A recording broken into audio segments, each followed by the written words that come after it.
Hey guys, guess who's back? It's the two of us again with episode God knows what of the Post Fight podcast.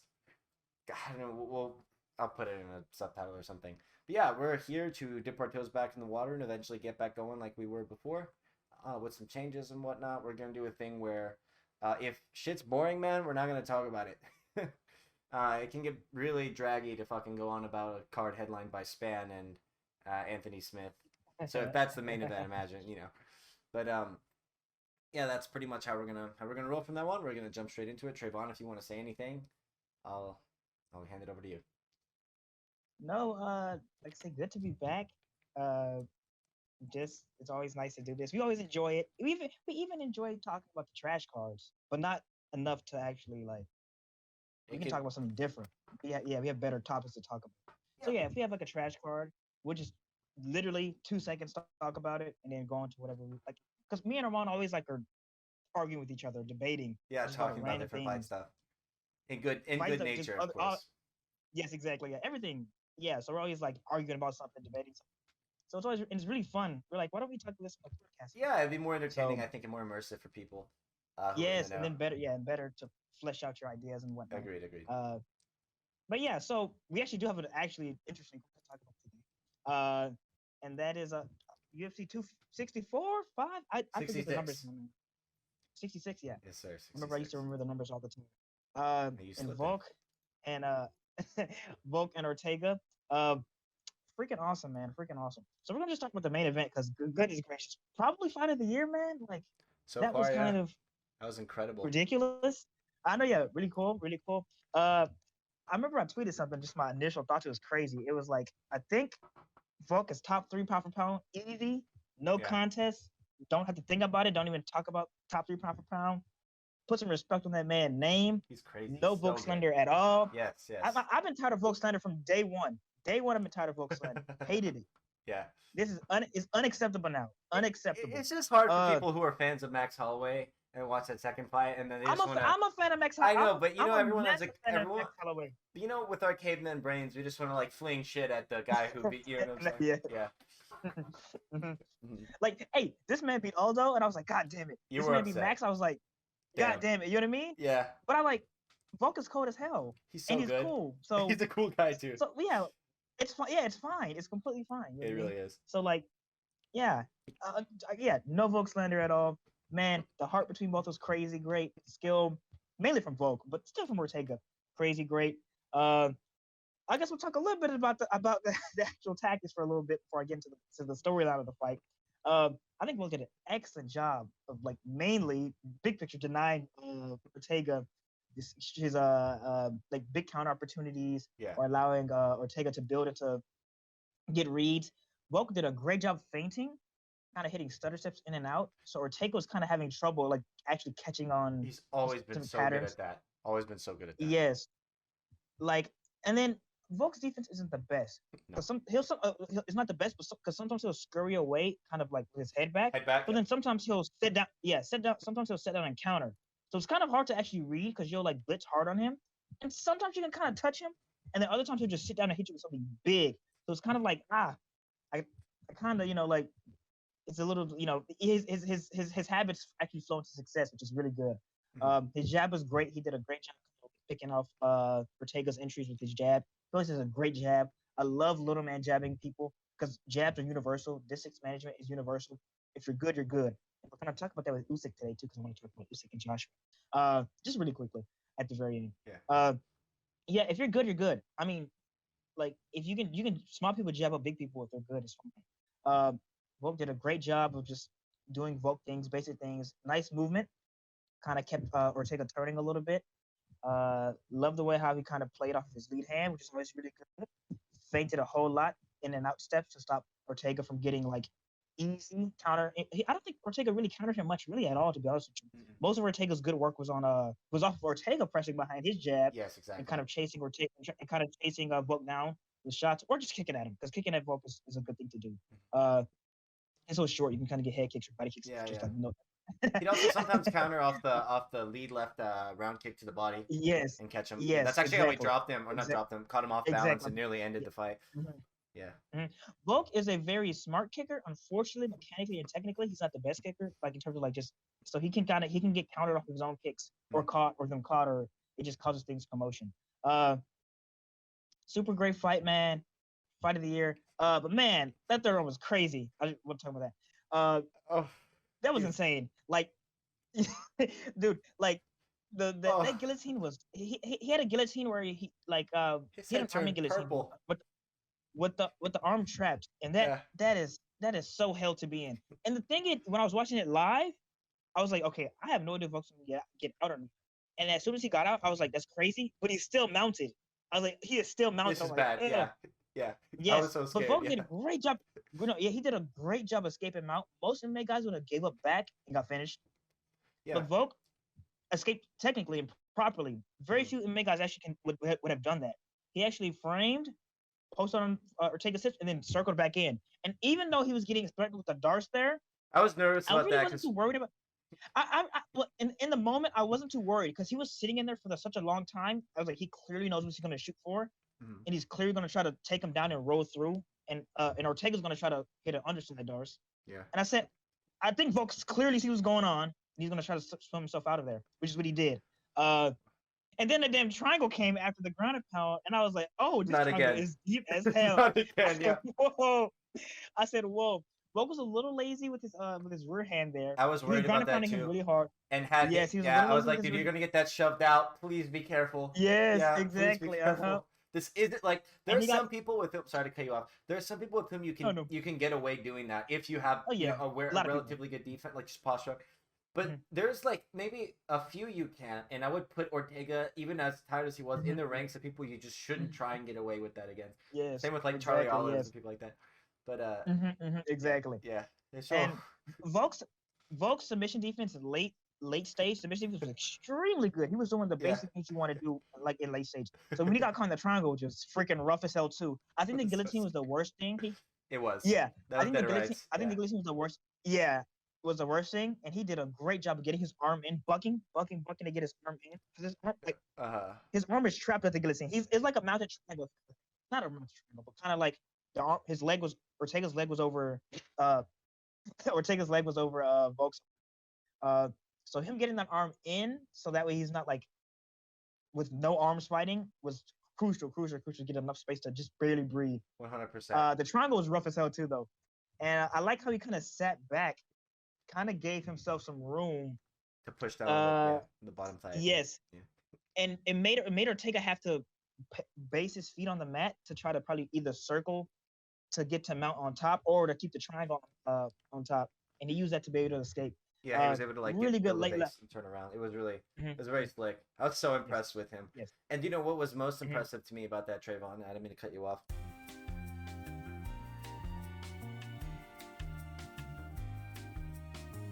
The most impressive thing about that whole experience for me was he was kind of having his way with Ortega on the feet. Like you mentioned, something I noticed in watching this fight, a bit of like on the back foot, he's not the best, right? Like he benefits a lot from being able to feint people into sort of confusion and to, like you mentioned, even his tendency to kind of pull back with his head straight in the air and stumble over his feet is in and of itself sort of a mechanism of confusion, right? Or a tool in his toolbox for confusing people between like what thing he's going to do. Like he said, sometimes he sits and counters, sometimes he moves out of range and gets hit, so they don't exactly know what he's going to do. But other than that, he was doing really good work to the body. When he got out of that guillotine, which I did not think he was going to do, I was like, oh my God, there's no way this man was winning this whole fight in a beautiful way and it just slipped. Like, he didn't even get hurt. He just threw a kick. I mean, it's fair because it's like a takedown almost. But I was like, no, not like this. He's clearly better. You know what I'm saying? And when he got out, I was like, get up and get back to the center. That guy just went back into the guard. I was like, Volk, no, this isn't the one. Dude, not to him, please. You know what I'm saying? Because, I mean, Ortega is a disgusting guard. And I never say that about MMA people because I think... yes, exactly. Yes. Yes. Ortega's the type of guard player, bottom player, that, like, you'd always have to respect basically everybody. Like, borderline nobody in MMA. I'm like, worry about their guard. It doesn't matter who, man. Like, one of the few people is Khabib, actually. I'm like, get on top of Khabib. It's not, like, he's one of the few guys that's, like, good on the bottom. Yeah. Damian Maya was good on the bottom. Even from guard, I wouldn't even say like maybe you get half guard on Damian. You can sit in Damian's guard, you know what I mean? People have done But it Ortega, before. I'm like, yeah. I'm not, I remember before the fight, I was saying that Volk can grapple with Ortega because he's a very good grappler, and he did. Yeah. But I say in specific spots he has to watch out for him. I was He worried can't about let his Ortega hand get on placement. top of him. Yeah. Yeah. And Volk is a extremely good fighter, well-rounded as hell, can grapple it was like a grappler on his color. To be honest with you. He's a very good grappler. No, that was what I was really it's impressed with was the professionalism of Yeah. him being like that's what I always talk about. It's such a joy to watch a truly elite, future all-time great competitor fight because they're good. Either they're competent everywhere and really good at one thing, like Khabib, or they're just good comprehensively, like everywhere. Like GSP had something everywhere. Exactly. You know what I'm saying? Aldo, Yes, exactly. we don't need to go on about how great Aldo is in his last fight. I mean, Volkanovski just on the bottom, his deep escapes, right? When I say deep, I mean just being like, yeah, keep going. Yes, even in Volkanovski's like dead to rights places, he had answers. Yeah, like exactly. Even in the areas that he's weak at in a way, he has answers. Even when he's skidding away backwards, he has answers. Yeah. So he can sit down and counter. He can move side to side. He can move laterally. Yeah. He has a little bit of head movement. Even when he's mounted against Brian Ortega, dead in the middle of the octagon, he's able to escape from the dorm from mount. You know what I mean? Yeah. Escape from the triangles well. And then get back in his guard, which was so brave. I thought that was awesome. It's like that. See, this MMA card for me, this UFC card was like oddly didactic and like a super corny way. I don't know. You just because I respect your friend Haxer, whatever his name is, Haxerize, some HAXX was talking about Haxerize. We call him Hax.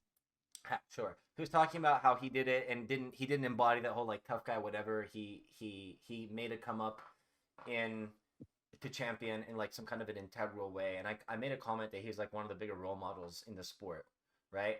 And for me, that's like I enjoy that side of the sport too, and that I really took a lot out of his like the whole because I watched the whole Ultimate Fighter season with him and Ortega. You sure did, yeah. He's so professional. He's there on time. He really cares about the things he does. Like he's just someone I respect a lot for how hard he worked, right? Like I don't know how true this is. He says that he was like a heavier set kid. He was a very heavy rugby player, but just to maintain the discipline to stay at his weight, championship weight all the time. But also just like he doesn't really talk shit that much. He was annoyed with Ortega this time, but you can just see like his perspective toward things. In some fights I've seen him get hit and just kind of nod his head and get right back in there. Like he's just a very forward-moving individual as far as I can tell, as far as he's demonstrated himself to be. And I think that kind of came out with like, oh, I almost got finished. Time to get in his guard and hit him over and over again. Oh, I'm in the triangle. Time to end the round on top of him. Like, there's no way I'm going to get... You know what I'm saying? Like, he went into deep water and swam. You know what I mean? And ultimately won the fight. Did his most important damage from the top of Brian's open guard. Just smashing him in the face. And some of them shots, they should have stopped that fight. No, like speaking of deep water and swam, Ortega tough as hell, but the fight should have been like 2 or 3 times. That's the second one. The end of the third. Yes, the end of the third. I was arguing with this with my friends. I think this beating was worse than the Holloway beating, in my opinion. But besides the point, the fight should have been stopped multiple times, in my opinion. Especially at the end of the third round, when he was just sitting there, just laying down there, not moving. Like, stop the fight. You know what I mean? He got finished. That's it. You know what I mean? The bell saved him. Didn't someone have to carry him back to the stool? Like yeah, exactly. Yeah. TKO? I believe so. I don't know. I don't know in that sense. It is crazy that he was able to stay alive. Even in the fourth round, he took, to me, the worst ground and pound in the fourth round, which says a lot because the third round was rough for him. And he was taking damage the whole fight before. Yeah. In the fourth round, he was legit getting his head pinned to the mat with strikes. Like, yeah, it was it was like a compression of his skull. Those punches scare me. Those where you just like to me that's why I say I think the damage worse in the Holloway fight, because it's actually unfortunate for Brian, because the Holloway fight's one of the worst beatings I've ever seen in my life. Easy. And I think this fight is worse than that one. Those shots he was taking on the fourth round, that is not good. Yeah, look, ground and pound like that. As you've been ground and pounded before, you know those are crucial. I've seen violence, like videos and stuff like that. You have to. We've talked about some of the gory things we've seen. And I'm an anomaly in how gory some. John's the only one who beats me with all this fucking. Hey, you want to see someone get their head cut off? No. Yeah. Thanks, but shout out TJ, we love you. Nah. But when I see things like that in this sport, they make me uncomfortable. Not just because I think, okay, we're kind of pushing the lines of integrity here. Like we're crossing the line of what becomes integral. Does the ref step in and stop? But just because it's like this is really horrific damage that someone could be taking. Like his head is pinned between the mat and the cage, and there's nowhere for it to move. And and he's just getting hit by this fucking behemoth this super athlete. And also, I know he slowed down at the end of the fight, but he wasn't exhausted. Volkanovski's cardio is just in this fight. It was really good. Yes. Yeah, I will say a quick note. Yeah, like he saw at the end of the fight, Ortega actually. I just rewatched the fight. Came back. He didn't win that 5th round. He came back, but like he landed like 3 shots that were like respectable. And Ortega was, Volk was still beating his ass basically the whole way through. But it's just that he was in the fight.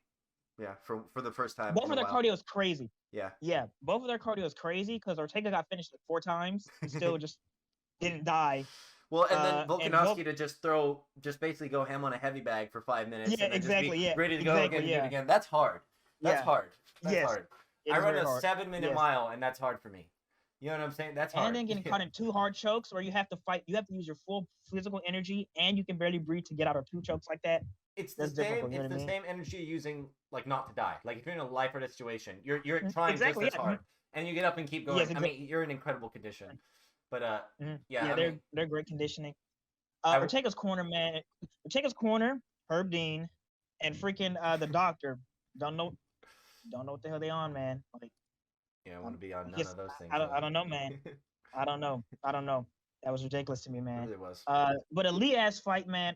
Volk, all-time great in the making. When all said and done, when he retires, I'm gonna look back and be like, I'm so happy I got to see him fight. This era of featherweight is better than the last era. I would say that the era of featherweights and the title fights is even better, which is crazy. I remember my Aldo, Frankie Edgar's, and Chad Mendez's. I was like, this is insane. Yeah. But Max Volkanovski, and I don't know the third one, but Max and Volkanovski carrying. They do what they got to do. And it's like they producing such great fights. They are both so good. They're just head and shoulders. It's ridiculous, really, man. I feel like they're the only two. Yeah. By the way, I think featherweight is the second best division in MMA right now, and they're head and shoulders above everybody else in the division. Yeah, it's crazy. It's crazy, man. It really is ridiculous. It's hard to believe. It's ridiculous, dude. It's ridiculous. But it's some of the coolest stuff to watch as a fan. Yes. Max and Volk, legit, maybe the 2 best fighters on the planet. That's very, insane, very. You can make an argument for that, man. You really can. Make an argument. You can make an argument. You know what I mean? You really could, yeah. Like, and I wouldn't necessarily argue. A lot of like I woke up this morning and made an Instagram story. Follow me, by the way, Armando Rostam Nazarian. But I said I feel hungover. It's been a long time since I've been hungover, but like over a year. But I feel hungover from how fucking crazy those fights were. Like I'm still feeling it like in my fucking blood, dude. Yes, man. I didn't go to sleep. I just stayed up the whole damn night, basically. Really? Yeah. How many hours you on? I don't sleep anyway. Oh no, I slept. I got it. Like I don't know, like 7. Okay. So I'm good. I just slept in the middle of the day because the fight was that crazy. I was like, ah. Yeah. But yeah, man. That fight was crazy, man. I guess. I don't know what's next for Volk. I guess Max 3 maybe, or maybe. It's just weird to beat him twice. Yeah, I know. That's a weird. I think the same. Well, whatever. I don't know. Maybe they'll give him Zabit if Zabit comes back. I wouldn't. If they just put Zabit in there, if they give him Zabit just cause. Yeah, I wouldn't mind interested in how that fight would go before Zabit would inevitably get there. Like, even if Zabit wins, which I don't think he would. Like, let's say he smokes him for 3 rounds. He's not going to finish him. Yeah. And then he will gas out by 250 of round 3 at the same time. Yeah. I've never seen anyone's cardio just dive off a cliff at roughly the same 10 seconds that's weird. of every round. Anyway, we got to move on down the card. Yeah. But I don't know what's next for Volk either. It would be really fun to see him go up in weight like he said he wants to. And I think he could have some damn good fights up there. He said he's fought at 185. Yeah, exactly. That was his loss at 170. Yeah. Yeah. Yeah, his loss was at 170, I believe. Which is fucking crazy. So. But he was a big boy at one point. But he's short. Because he was 200. He was 496 pounds. Did you notice how during the broadcast the weight went from 214 to 240? Like every time they mention it in his one fight. But anyway, we're going forward now to the next one. Let's talk about it just for a second because she's from Houston. Lauren Murphy versus Valentina Shevchenko. Man, I don't really I don't know how to approach it when Houston fighters lose. I don't know. I don't know what to say. Like I kind of Just Valentina is better than her. She's just better. I mean, there's nothing to say. She couldn't do anything. She couldn't stay at range and stay safe. She couldn't lead at all because she can no. counter hook the whole time. So she just was screwed. 17 ways out of hell. Yeah, Valentina's just better. She has more depth of skill. Just Valentina was a better. better fighter and was always going to win that fight. Yeah, exactly. And And one thing I will say, there's a lot of people who like because Valentina's fans are like top 3 pound for pound cringiest fans on earth. Um, yes, absolutely. all of the fucking Yes. like analysts and podcast people community, they kind of let that hatred of the fan base bleed into the criticism of the fighter. Because there's like this whole thing like Valentina could be queen of the world, if she weren't fighting. Yes, man. Yeah. I know exactly. Dude, okay, I'm not gonna lie. Valentina is very Cool. cultured, or gets really well rounded as a human. She speaks she's 4 a respectable languages. human being. I want to know who Dude, of her. she was speaking Thai. That's Thai at the She end. was I speaking thought so. Yeah. Dude, I was like, what did she like? Did she just like? How long has she been speaking Thai? That's I'm the like, first the time hell, she's man? done that in the octagon, I think. So, I'm not gonna say Valentina's not like she's not respectable, man. Like you can take some stuff out of her, but yeah, like that female power fantasy that they have. yeah, that it's her weird. fans. It's weird. But I was trying to say, barring that, how many of you motherfuckers speak 4 languages at a point where you're not saying every time, like in the middle, in front of a whole crowd? I bet you none of you. Like maybe 2 languages. It's hard to speak 4 languages, especially Thai is not even in the same one. So English, Spanish, and Russian are all in the Indo-European language family. Thai is not. It's like in a completely different language family. So it's like every notion that you learn. Different structure, I would assume. It is, yeah. So Yeah, it goes different out the structure. window. It's Mhm. anyway. So it's just cool. Anyway, moving on. We can talk a little bit about Diaz Lawler. That was honestly, you go first. I don't know what to think about it. No, for me, okay, if you guys don't know, I told this to everybody around, but Diaz and Lawler 1 was on the first card I've ever watched. I was Chuck and Tito. So I watched that fight card when I was a little kid. And so I was always just like slightly intrigued with the fight. I was like, let me just see what happens. You know what I mean? And in my opinion, the fight was kind of the best it could have been. A lot of action, a lot of activity, and Nick quit before it got bad, which is perfect because they could have, they just did their thing. Nothing memorable, nothing that matters. They just got in there, did what they had to do, had their fun. It was fun to watch in the moment. And then Nick was like, there's a little extra, I'm old, man. Who cares? And then nothing bad happened, really. So I think as a positive, as a whole, it was a positive. You know what I mean? Like, I don't have nothing to say about it. Like, they're both old and they both are really slow. And God, he looks so slow. Nick Diaz looks so slow. He made Lawler look fast. That was bad. Yeah. I was like, I was something wrong with my stream because he's like, this looks kind of slow. And I was like, no, he's just not punching fast anymore. It looked like when you see those Godzilla versus Kong, and they're going. The thing is, Nick especially Nick is one of like an actual, like, I guess you could say, like a trendsetter in slowing down his punches, changing up the rhythm. But the rhythm is just yeah. But even when he was trying to do that like he used to, I mean, everything. It's like he took the sliders and moved them all down. You know what I'm saying? Exactly. Yeah. Mm-hmm. Honestly, that was sadder for me than anything, because it was like it was okay. Yeah, I mean, I watching Nick, especially because I followed the build, like every one of the conversations he had with Brett Okamoto and the media and things like that. And something's wrong with him. Like something is not right mentally. Right? He's not mentally healthy. If you listen, he's never been. He's always been an out there guy. That side note, I just want to talk about like the Diaz brothers fans. I think the reason why they're endeared to so many people is because they're all, both of them are a little bit socially awkward, but they're really tough, have a lot of heart, will sit down and fight you. You know what I mean? But they're really sincere and truthful. They're like, I don't want to fight. This stuff is lame. You know what I mean? I want to get here and get cut. And so they encompass like a whole lot of like they seem like relatable people. You know what I mean?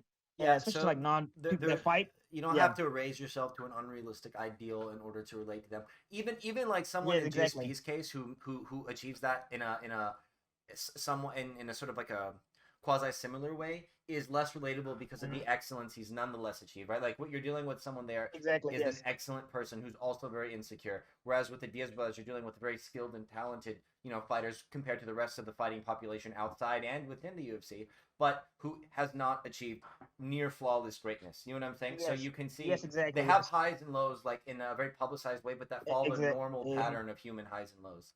You know what I mean? So like you can Mhm. relate to them as a normal person who wants to get pretty good at something. I think that's yeah. Yes, But then when you exactly. listen to Nick Diaz like slur his speech and talk about how he would like he's eaten too many punches and it's affected him and that sounds like brain damage. And then when he like that sounds like a low level description of brain damage. And then when he says like I don't want to do this, the reason I'm doing this is because it's hard because there's a there's a fragmented way that he expresses himself, which makes it difficult even for a first person viewer to like who's there to really understand what he's saying. Like I'm sure Brett Okamoto walked away just scratching his head and like what the fuck, but it sounded like Nick was saying I wanted to do these Nick Diaz Academy things. I wanted to teach people, but that was taken away from me um, through some conflict between me and the people I was in business with. They blamed it on me, and I didn't blame it on myself. I blamed it on them. But now that that's gone, I'm aimless. Being aimless is really nihilistic and depressing. So I'm just gonna go back to what I've always done. That's essentially what I got from that. He was like, I don't know why I'm doing this. I'm just doing this because it's what I've always done. Like I don't know where to go from here. I don't have any other options. Like he's like, I wanted to do this thing, and I was excited, and that's gone. So I have to do something. It sounded like what he was saying, and that's kind of obviously he's old and has been punched so many times. But to contrast him getting up after being dropped by Paul Daly to just, being hit to the point where he took a knee and was like, nah, fuck this shit.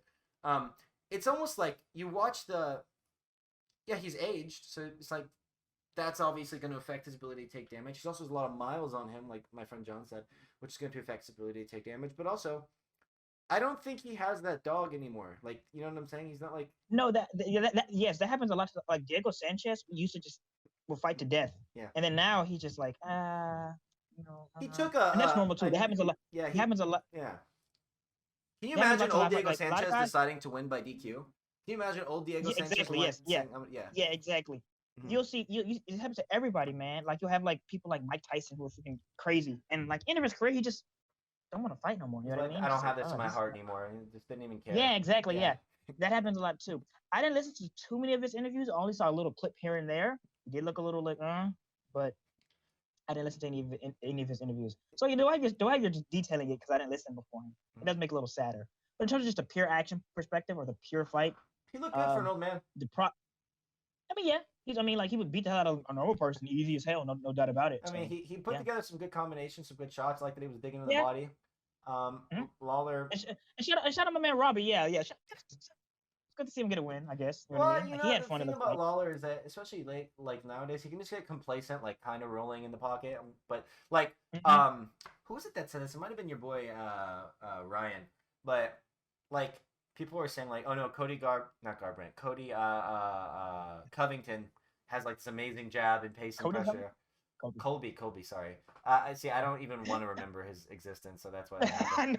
But unfortunately, that's the worst fighter of all. Cody Covington. Oh my goodness, combine them two. Let's just say something real quick. Someone who just lost to Jake Paul is the most recent and sole win that Covington has had. I know. Since losing I know. a title fight, and now he's getting another one. I know. And I don't think he's as popular as Joe Rogan says. Ching, I don't think people care about him. If you watch the cards he's been on by himself, they've not done very well. Like people like Cole. Yeah, I guess we should segue into Cole because that's just whatever. Yeah, I'm yeah. sorry, Nick. I wish Kobe you won, but yeah.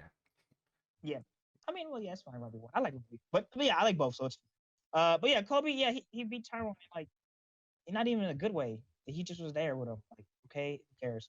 Dude, Tyron had more moments against Kobe than anyone else. Look, Usman, Burns, and obviously Luque had fewer exchanges they lost against Tyron than Kobe. He took Kobe down with the single leg. He caught him with some uppercuts. I just don't think Kobe's very good. No, I mean he's obviously good, but if I went through his record as good as advertised. Yeah, as good as advertised. Yeah, I went through his record a long time ago. It's mostly old guys and RDA. That's his best win against RDA, which is tough. It was a tough fight for him. And RDA is not a 70 pounder. You know what I mean? And he was at the end. He's at the end of his career, and it wasn't in his prime when he went up in weight. He'd already lost the title, and then got schooled by Ferguson, which was Ferguson's best win, by the way. But I don't think Kobe like Barberena, Dong Hyun Kim, Damian Maia. Who hasn't beat Damian Maia as a wrestler? You know what I'm saying? No, he was just sprawling. You know what I'm saying? And he got boxed up in round 1. Against Damian Maia. Against Damian Maia. Who gets boxed up by Damian Maia?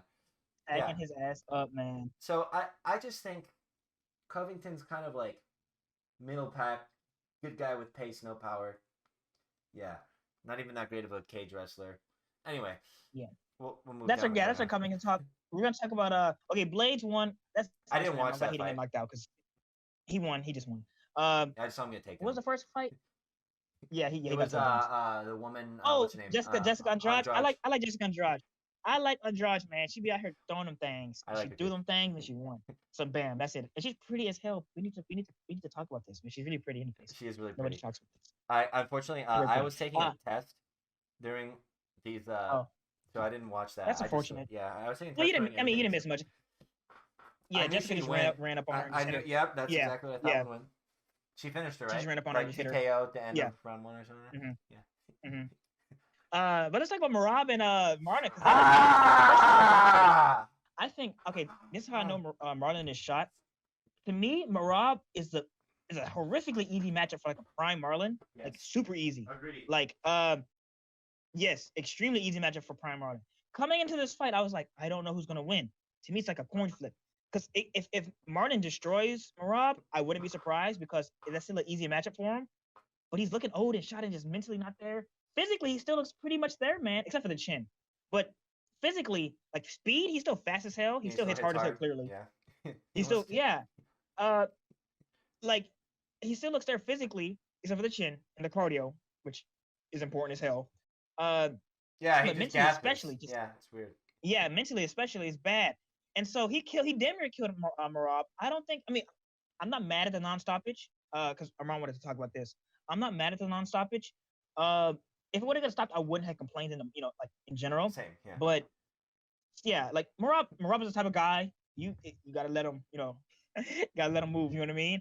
And Merab is crazy. So, and I respect it. I respect that out of him. Man. I like him though. Yeah, I like him. I respect that. So if he can stay in the fight, then Marlon's screwed. And I feel bad for Marlon, man. There's not much to say about the dynamic because kind of just like, can Marlon like not die and not get tired and be old? And that answer was no. But I feel bad for Marlon because he was at the top of the world, man. He was so close to winning a title. Against a very good fighter. Just close, man. But Cejudo just made the adjustment with that right lead and just walked him down. You can see Marlon kind of giving up in that fight too. He got tired, of course. I know, yeah. You see him fold, man. You'll see him fold. I know. It's unfortunate. And he took so much damage in this fight too, man. Like he started getting smoked. I was like yeah, that was Merab put the crazy pace on you. Merab shouldn't be finishing you. Like Merab should tire you out to just taking you down again and again and again and again. But you should be staying in the fight and probably touching him a little bit. And like Merab shouldn't be finishing you with ground and pound. And like that's not what he does. That's what I was gonna say. You know what I mean? But also, it's because people who go against Merab will make decisions on the bottom that eventually allow them to get up. Whereas Marlon was like, I'm gonna wait till the ref stops this from my close guard. But like he made Merab look like a fucking like a Habib or Makhachev type threat. I mean, Merab's never been the guy to take you down, stand over you with you. Yeah, you know what I mean. And he did. Merab is more of a pace guy. I mean, look, I love anyone from the northern. My DNA is updated too. It's now 22% Caucasian and 28% Persian, and then the rest is all white. But well, it's not. But it's really not important to the context of this episode. But but Merab is more of a pace guy. He has ridiculous cardio. He has like probably like top 3 best cardio, maybe 4. I don't know in the UFC. Like that guy can put a pace on people and just leap across the cage at the end of just running at people. His striking is not very good. It's lots of bouncing and then lunging in with the 1-2 or an overhand. He has that one cool thing he does where he'll throw the right hand, then or throw his lead. Is he a southpaw? He's orthodox. He did that. I think you're talking. He did that to Marias. He caught right him with shots like Usman, and hit him hard, like really hard. It dropped him. It was more than that than a takedown. But it's a shifting thing. I think so. Yeah. Yeah, he's right. He'll throw the right hand and then shift into southpaw. But the shift is not to change the striking, the stance dynamic. It's just so he can penetration step with his right knee and then level change. I like that. But that's kind of one of his like few things he'll do over and over again. But man, the fucking heart on that guy to keep coming and. I think your boy Saram was saying it should have been stopped like 3 times. The reason I disagree with that is because, like, even people who don't go down, there's, like, a clear out on your feet type of behavior. Like Ronda Rousey, who's just doing this, or, like, Tony Ferguson against Gaethje. Like, they're clearly unable to do things that have the chance of favoring them defensively in a fight. Whereas Merab is moving, he's trying to do different things. He's surviving. And the reason why I don't think he was out on his feet at any point, the moment he got the clinch and turned him against literally the moment, it was the outside leg reap, and then the momentum decisively shifted and never lost traction. So cool stuff from Merab. I like him. He's never going to win a title in that division, but it's great to see fellow Southern Caucasians get the nod. No, yeah, man. Merab fights. Watch them. They're meaningful. Yeah, they're fun and they're meaningful. Marlon Dam, I don't know, man. Maybe retire. I don't know. I can't see. It's time. Who's he gonna be? If he gets touched, man. If he gets touched, it's bad. I don't like people taking so much damage. There's a guy in the jiu-jitsu club I run who has like concussions from rugby, and he's like my age. And just the things he's talking about, like football. Yeah, it's like imagine your European style American football. Dude, your brain is not meant to be whipping around against the meninges like that. And Marlon is just taking punishment over and over against Rob Font. Dude, I know, man. Like, yeah, and like, dude, like I said, this fight against Merab, he took some big ass shots. He took some big running pounds. And it should have been stopped earlier than it was. Yeah, exactly. It's crazy that this fight got overshadowed by the main event because this fight was ridiculous too. It was crazy. And the heart on display from Merab was crazy too, and they got overshadowed. George and Chin. But that's about the card. Dan Hooker won, which is cool. I like Dan Hooker. Yeah. Great professionalism from both of them. Hack Paras and Dan Hooker to show up and make weight. Natural lost his mom, which is really sad. And Dan Hooker had problems just getting here, so they had a lot of stuff. Last little bit before we end up today, man. I talk about Usyk and Joshua. I'm a combat sports fan. I watch everything. Yeah, I watch everything. I try to keep in. I'm not like I don't like know the intricacies of boxing, but everything jiu-jitsu, boxing, kickboxing, I watch the stuff. I'm a big fan of Usyk. For those of you who don't know who Usyk is, he's basically like right? super. Yes, I'm a super simple heavyweight Lomachenko. But a lot of guys say, man, and my boxing people, they say he's more complete fighter than Loma. He looks to be. He's really complete, and on a higher all-time great fighter than Loma. He fought Anthony Joshua. I'm pretty sure you guys have heard of Anthony Joshua. We should. Popular boxer. Yeah, you know what I mean. Popular boxer, probably the most popular heavyweight. Popular, more bigger than Fury. Anthony Joshua's. He's not a hype machine. He's not bad. He's good, but he's just good. Mm-hmm. And his hype is overriding his skill set. Watch that fight. The smaller guy in Usyk, because he came in from cruiserweight. So for those of you who don't know, that's basically like light heavyweight for boxing. He came in from light heavyweight to heavyweight and just boxed circles around Anthony Joshua. Because southpaw, I gotta watch it jabbing his ass up from southpaw. As a smaller guy, because Joshua's like 6'6", you know what I mean? As a smaller guy was jabbing up, turning him so much, beautiful combinations. Watch that fight if you can, man. Alexander Usyk is a top tier boxer. Watch that fight. He's turning Joshua, tagging him up with combinations, controlling the distance as a smaller guy so superbly. Beautiful fight. Watch it. Him and Fury would be great. Those are two best heavyweight boxers in the world right now, in my opinion. That's what I want to see. And I've been an Usyk fan. I've been an Usyk fan for the longest.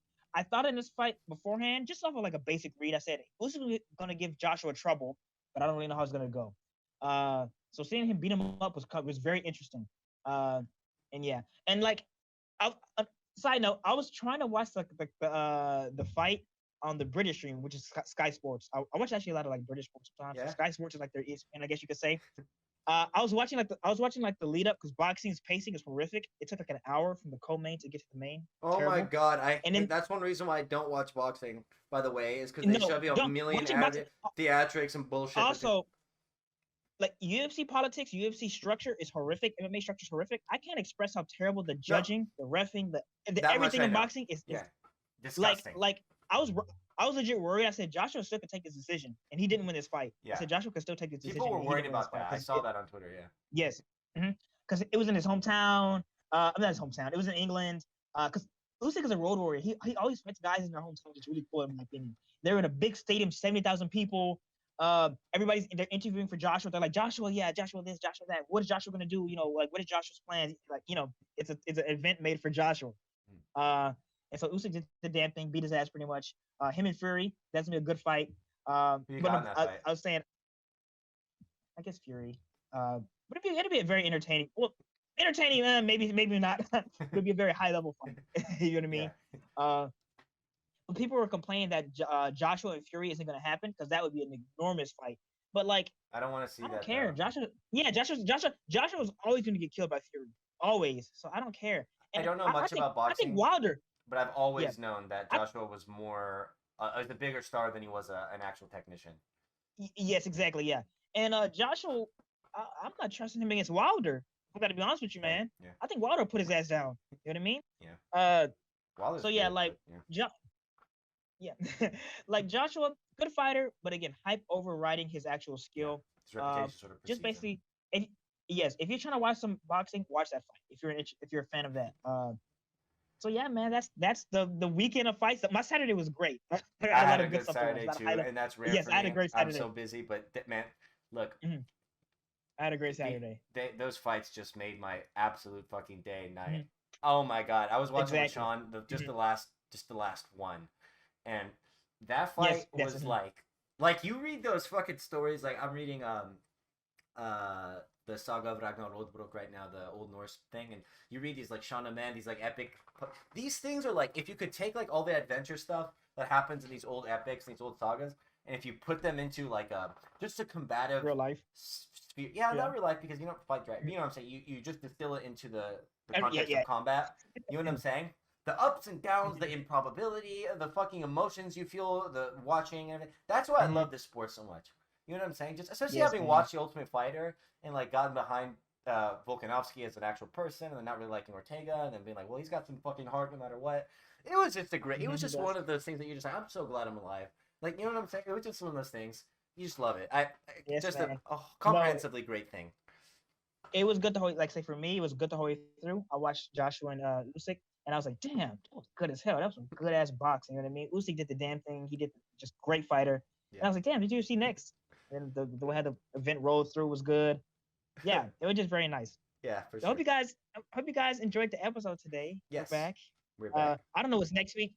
Well, we may do some next week. We may not. I don't know. Well, if We'll there's talk- since it's shit next week, what we should do is like either address the rest of those questions we got Yeah. like a year ago, or just talk about random know. drip. Like, dude, just talk I know, like yeah, random exactly. stuff. Like you wanted to mention to me that you we had always you yeah. said you had to change your We always opinion got on something to fighter talk about. development. Remember? And we can Mhm. talk about Yes. that. We're always going back and forth Yes. anyway. Yes. So yeah, we always got something to talk about. Something to look forward to. I've basically Trayvon's getting an equipment upgrade, starting next week. The mic's being delivered to him right now. It's like something super expensive. It's better than the one he has right now. It's like a HyperX Solocast, and then a Logitech C900, the same webcam I upgraded to. So my picture quality looks good. Trayvon's will look just like this next week, and his sound quality will be better. And yeah, hopefully we can continue to slowly increase production quality in that way. All right, guys. Oh wait, I need to get another laptop, so maybe my picture quality may still be a little not for the next little bit. But yes, in the future. Oh, your laptop's fucked future, right now? Yeah, man, I need to get another one. Gotcha, yeah, gotcha. Just today, I was like, damn, my laptop's screwed. So. Damn. Well, maybe in the future then. All right, see y'all, guys. Yeah. Bye-bye. See you guys.